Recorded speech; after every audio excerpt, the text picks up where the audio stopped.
น้องเลยใช้รถอันนึงเป็นรถให้เรา เพื่อนที่สมรถเลยพี่น้องรถตายเป็นยังไงรถเนาะลิ้นปูมของไผ่ดีนะ74,000 ว้าอันนี้ก็เป็นมู่กัน อะไรเด้เส้นผู้โชคดีเนาะกับเบาลีกับเบายาวอายุสำคัญแต่เพิ่น ลึกลีเบิ่งมันชื่อรถรุ่นยังค่ายังสำเก่าที่เนาะโอ้เว็บโอ้โธ่พี่น้องเอ้ยอย่าใกล้หลายๆสีโหลดแล้วน้องเพิ่นว่าเฮ้ยหมู่ก็อย่าห่วงกว่าเนาะเห็นว่าของใหม่ก็ได้แต่ไอ้ว่ามันแดงก็แบบว่ามันเบิ่งบ่เบื่อมันแดงแก้วเด้ไอ้แดงแบบแดงอ่ำมันแบบว่ามันบ่แม่มันบ่แดงแจ๊ดปานใดหั่นน่ะโดยเอาเฉลยเลยเนาะเฉลยเลยติเฉลยแล้วโอ้ยเพิ่นนั่งรุ่นได้เบิ่งคลิปเจ้าฮะบ่คือว่าสีคือข่อยมากแค่ติเฮาก็บ่ปากแล้วเนาะโอ้ยขอบใจสินสมศักดิ์สินสมศักดิ์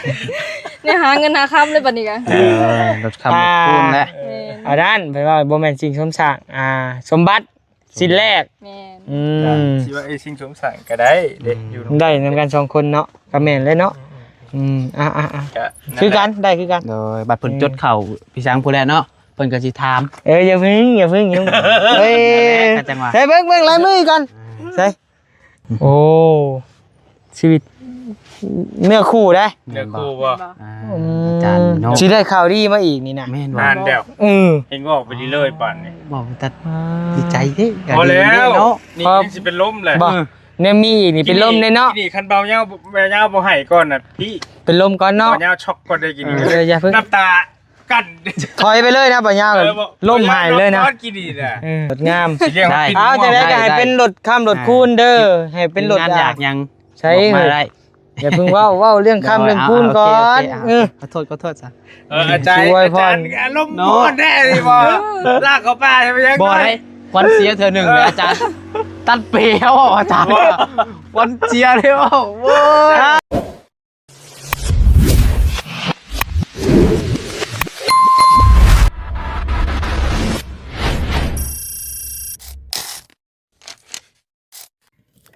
ใช้เบิ่งยังกินฮะ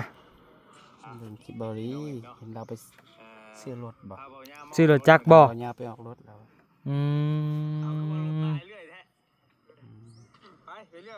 โอ้จัดแล้วบ่ยาวเนาะ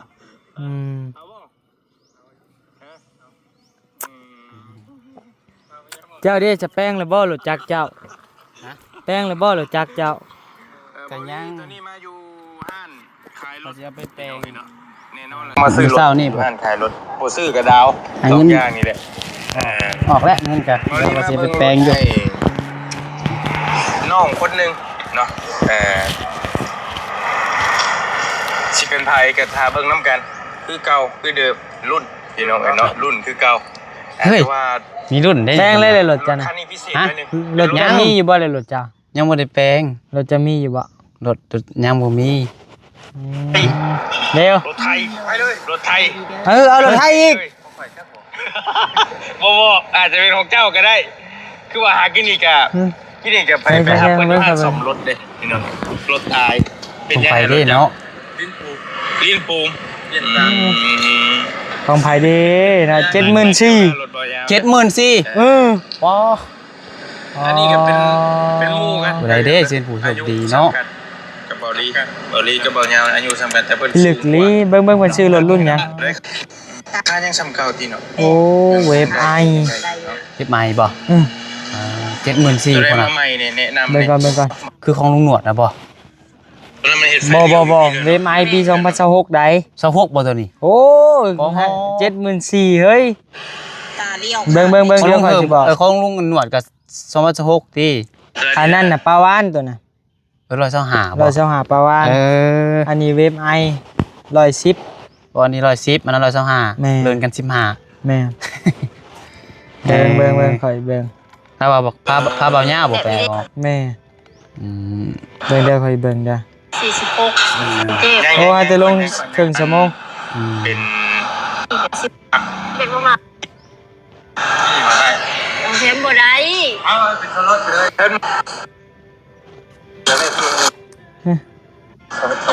ใช้รถยังพันเลือกก็ไปหาเรื่องหมวกกันน็อกแล้วบัดนี้บ่ยาวโอ้ยเท่าอันนี้ใช่เพิ่ง โอ้ขักเลยหมวกกันน็อกมื้อนี้ เขาก็อยากได้อยู่กันเนาะ เปิดข้างได้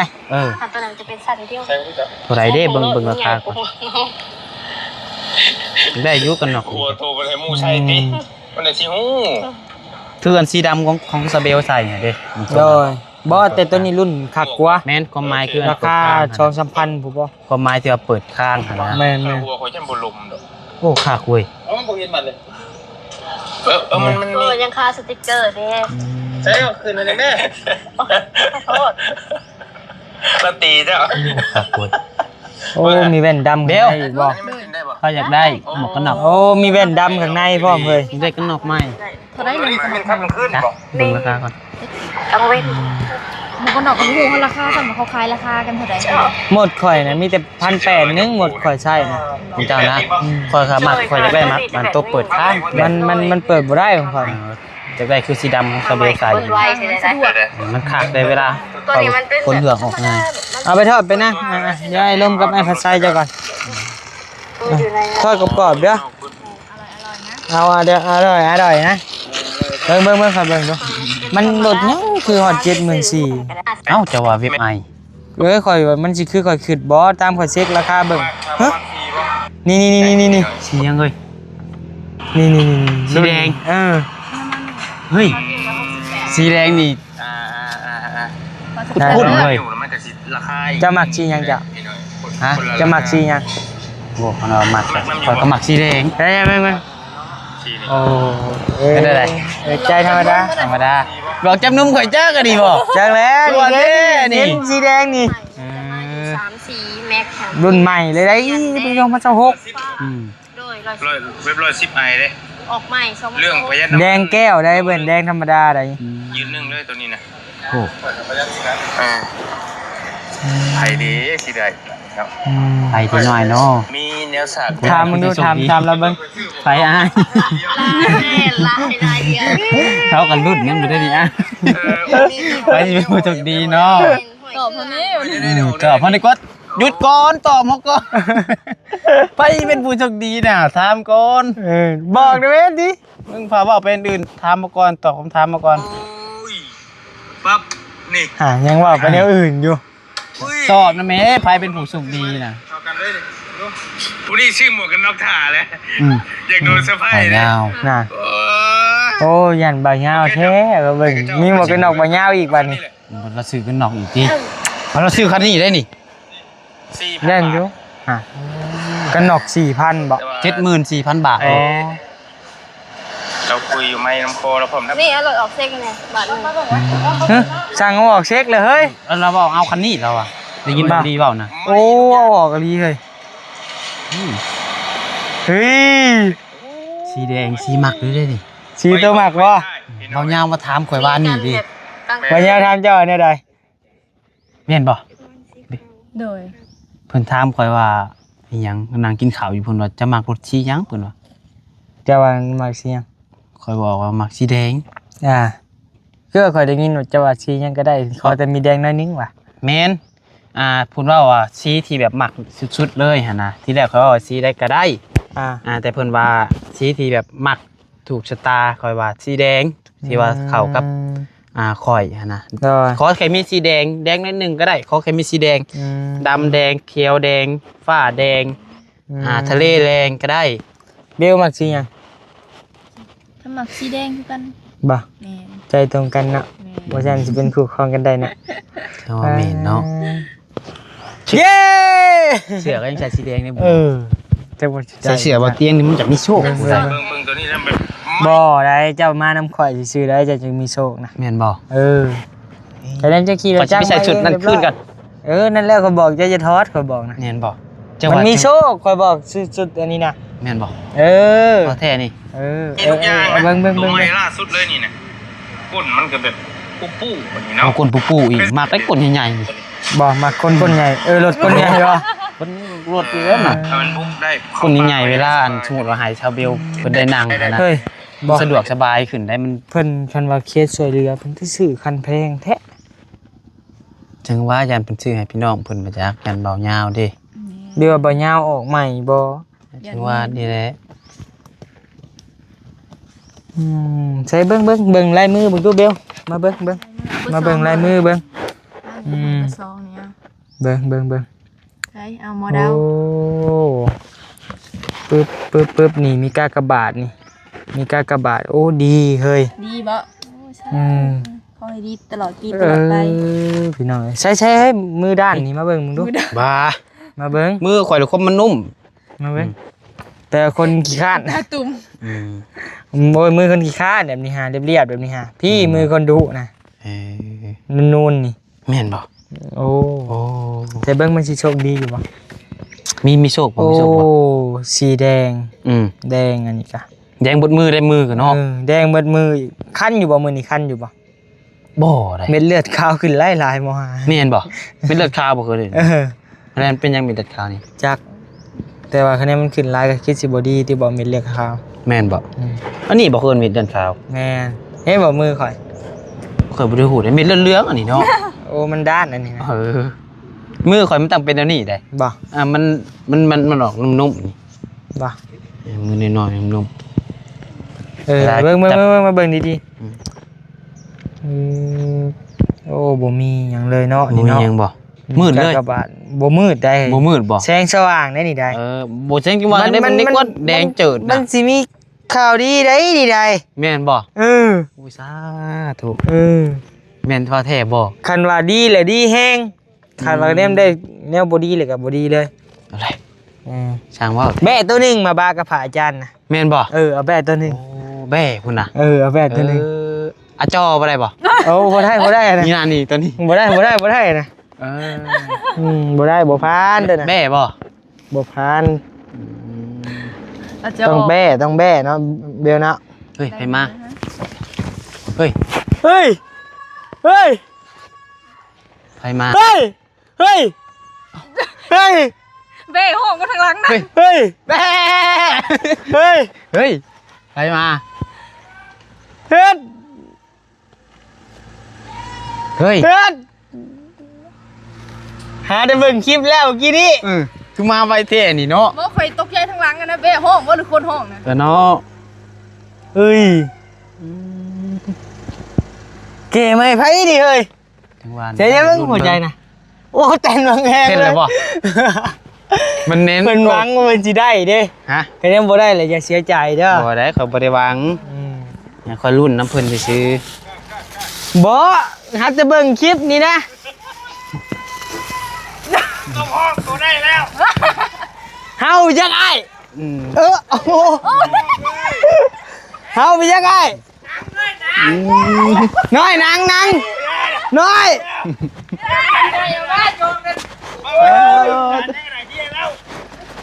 ยนางน้อย หนัง น้อยนางง่ายน้อยนางง่าย ชิมแน่ เย้ เย่ยังกันนี่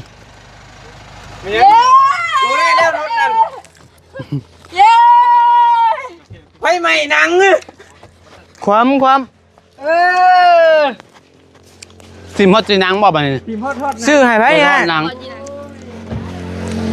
โอ้ยิงเข่า ซื้อให้ไผฮะ ชื่อไปให้ผู้โชคดี โอ้งามเนาะ สบายดีเด้อ อย่าไปแมว โอ้โธ่พี่น้องเอ้ย อย่าใกล้หลายๆสีโหลดแล้วน้องเพันว่า เฮ้ยหมูก็อย่าห่วงกว่าเนาะเห็นว่าของใหม่ก็ได้ แต่ไอ้ว่ามันแดงกับแบบว่ามันเบิ่งบ่เบื่อ มันแดงแก้วเด้ไอ้ แดงแบบว่าแดง แม่ อ่ำมันแบบว่ามันบ่ แม่ มันบ่แดงแจ๊ดปานใดหั่น โดย เอาเฉลยเลยเนาะเฉลยเลยติ เฉลยแล้ว โอ้ยเพิ่นนั่งรุ่นได้เบิ่งคลิปเจ้าฮะ บ่ เออ คือว่าสีคือข่อยมากแค่ติ เออเฮาก็บ่ปากแล้วเฮากันเนาะ เจ้าเที่ยเจ้าก็ฮู้อยู่บ่ โอ้ ยบอกเนี่ยก็ได้กูเนาะต้องบ่ได้บอกกัน บอกมันบ่เซอร์ไพรส์เนาะ มันก็บ่เซอร์ไพรส์ก็บ่ม่วนแหล้วเนาะบ่ซั่นมันก็บ่มี คือว่ารถ ร่าง เบา ทรง ยาว เล จะ ย ค่อยรีบว่าพาเบายาวมาซื้อรถ รวมกันแล้วก็ไปรีอยู่อันห้านยังห้านของเด็กเนาะ เด้อ ไปขอกันอยู่พุ่น เด้อ ก็โอ้ยว่ะคักว่ะตอนแรกว่า สิเป็นเว็บร้อยนะบอลี่เนาะ แม่น แล้วก็ยัน ว่าสิเป็นเว็บร้อย คิด แต่ ว่ามันสิ คิดไปคิดมาก็เลยเอา จักมันน้อยฮะแหละว่าไงเนาะ โดย มันกับส่วนตัวมักแน่แหละ โดย แต่คิดว่าน้องก็คือสิมักคือกันนะ หมัก เออ หมัก ถ้าว่าเว็บร้อยมันก็ของดีบ่ดีแต่ว่า ดี มันก็คือยังบ่ มั สุ น ด ก็ ใจ สิ แม่ มันก็สิบ่ซ้ำตัวนี้ เอ คือ อ รถอันในเฮือนก็เป็นรถเวฟคือการรถคันน้องเบลนะครับ โดย มันเริ่ม ดังเต๊ก โกบอันดับแรกโกบ โกบสิไป โด ก่อย น ฮักแต่ว่าเฉลยเลยเป็นของบ่ภาษาเนาะ จ้า กับซาวเบลเนาะ สอง โอ้ น้องสองคนเลยนะ ดีใจนำเด้อเนาะ โอ้ยขอบใจ ๆสินสมศักดิ์ สินสำสา เนี่ยหาเงินหาคำเลยบัดนี้กัน รถคำรถคูณและ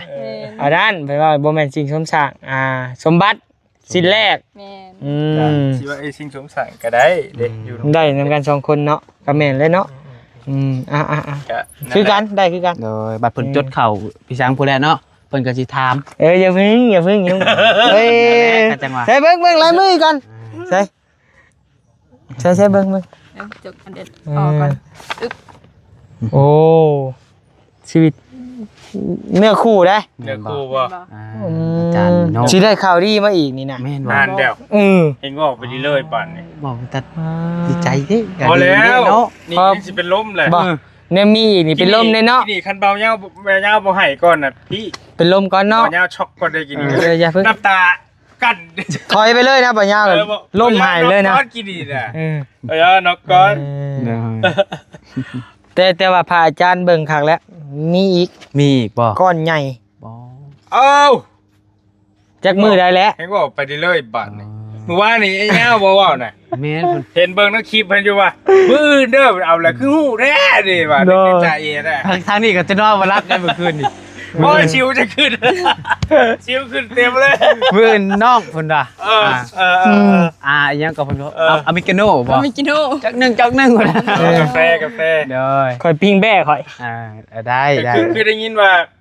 ขออย่างน้ำจักอย่างบ่ถ้าเจ้าได้นะได้ยินยาวว่าวานนี่ว่า อเมริกาโน่ ให้น้องเพิ่นเลี้ยงนะ อันกาแฟด กาแฟ อามิซอนเป็นไง เดย ำโอ้รถใหม่รถงาม สิเลี้ยง ได้ ปิด เอาจะได้ก็ให้เป็นรถข้ามรถคูณเด้อให้เป็นรถ งานอยากยัง ใช้ บอกมาได้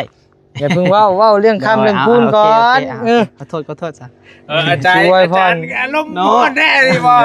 ลากเขาป้าใช่ไหมยัง บ่ได้ควันเสียเธอหนึ่งเลยอาจารย์ตัดเปรี้ยวอาจารย์ควันเสียเลยโว้ย เอาเนาะคนชื่อเป้แหละบ่ได้นอน บ้าเปย์ข่อยได้ตัวดิ เอ้าหมู่เลยปะเป้เฮามันแดดเนาะเหลือใจเนาะชื่อมาบ่ได้นอนตัดทิ่มซะ ก็ดีใจนะ ดีใจนำ งาม เฮ็ดจะได้ก็ให้เป็นรถข้ามรถคูณเด้อเป็นรถค่าขายง่ายมือให้ พาหาเงินนะ เฮง เนาะ หั่นแหละเนาะก็น้อยบ่มีไผผูกแขนบ่มาผูกให้อ้ายเพิ่นแหน่จักบาทยังอยู่บ่ มันอันนี้แดงด้านเนาะเนาะ แม่น นี่แดงด้าน หาได้แล้วสามีแต่ไปโฮมน้ำหอมอยู่เฮือนพุ่นแล้วจันน่ะโทรรถโทรหา บ่เมื่อขี่เมื่อเซอร์ไพรส์แม่นี่เนาะ แม่น พอมาครอบครัวได้นี่เนาะ ยังเซอร์ไพรส์ครอบครัวอีกเด้นี่ยังบ่ได้ฮู้เด้ โอ้โหเราก็สิดีใจว่าแม่นง่ายอีกนี่พอ ก็สิเห็นในคลิปบาดได้ดีลงหั่นแหละพอเพิ่นก็ติดตามเบิ่ง จักแลสแต่ว่ากะยาเด้บ่ทันเห็นตัวจริง เซอร์ไพรส์อีกบาง จักกะถ่ายคลิปเมื่อให้ FC เพิ่นเบิ่งกะเมื่อเซอร์ไพรส์เพิ่น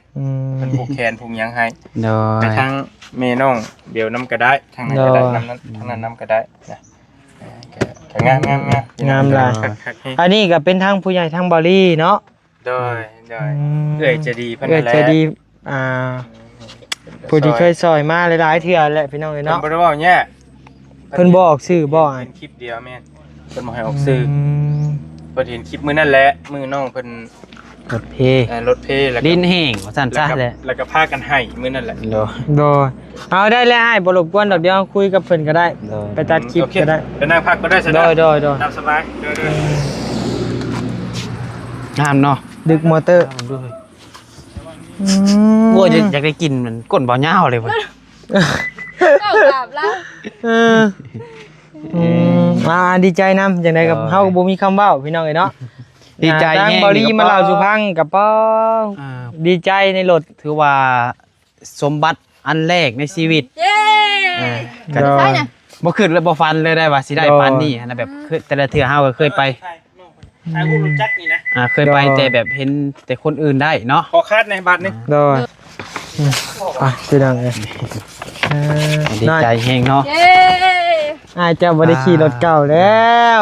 กันก็ได้ขี่รถใหม่ขี่ตัวได้เฮ้ย คาเฟ่ก็บ่ได้ลำบากเด้มันยุ่งมื้อนี้ บ่ได้ลำบากแล้ว บ่ได้เอา เราก็สิได้นั่งสบายขึ้นแล้วบัดนี้ นุ่มแล้วเนาะ คือตะลงตรงเตะก็ยังถือมาในรถบ่นิวนะเอามาห้องกด โดยบัดนี้ได้เนาะ สีแดงแทงตาขนาด บัดนี้เฮาก็สิได้ขี่รถจักรน้ำก้นรถใหม่แล้วบัดนี้เนาะน้อย บ่ได้ทันคอยปั่นนี่ก็เห็นนะ อ่า เจ้าเฮ็ดสิคอยมันคนกุ๊บๆบ่ ว่าใช่เบิ่งกว่า เบาะมันกว้างอ๋อโอ้เหลือ เอาไว้กันเอาไว้กัน พับไว้พับรถ บ่พับนะอย่ามันนั่น เอาเม็ดนี้ได้เม็ดบ่ดีเฮารักไปได้ เสียใดเขียวเข่าหนนะ ดีเนาะ หลักจะซื้อเลขมึงได้เลขเต็มไปหมดเลย โอเคโอ้แฮงพด 266220